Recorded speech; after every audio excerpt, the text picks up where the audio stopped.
I want to talk to you guys about a few of the biggest mistakes that people make when they're getting ready to go into product development and start making packaging and creating packaging. I cannot tell you how many people overanalyze this phase.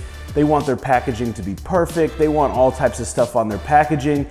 And what ends up happening is the packaging isn't legible. They have too much going on. So I want you to understand that less is more. And I have a few examples that I'm gonna share with you that are just here with me. I'm in Miami. And this is Fendi, right? This is a really high quality company. And what I want you to understand is they're charging a lot more. Like their shoes are $1,500. You can go to Walmart and get shoes for $30, right?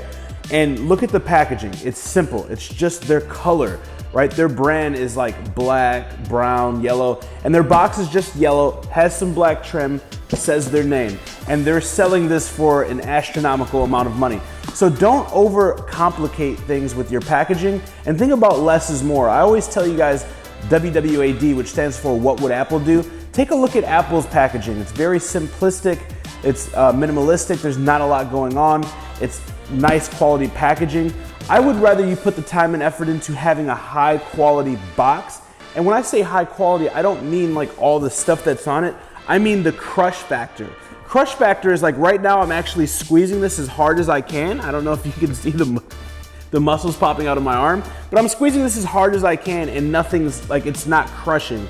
So I'd rather you spend some extra money and time developing a good high quality box that has good crush factor, that feels good, it's a good quality box, versus trying to put all these logos and all this stuff on there, right?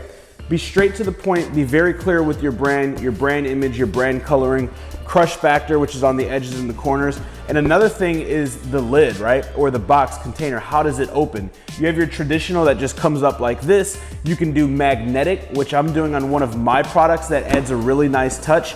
You can also do the accordion style that folds up, and you can do ears that go in, right?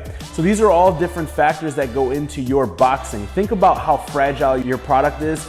Think about how big your product is, and think about which type of packaging is best for your product. Another hack that I'll give you guys, and this is something that I do every single time I'm getting ready to launch a product, is I will actually go and order my competitors' products to see how their packaging looks. Are they using the accordion style? Are they using the ears that fold in? Are they going magnetic?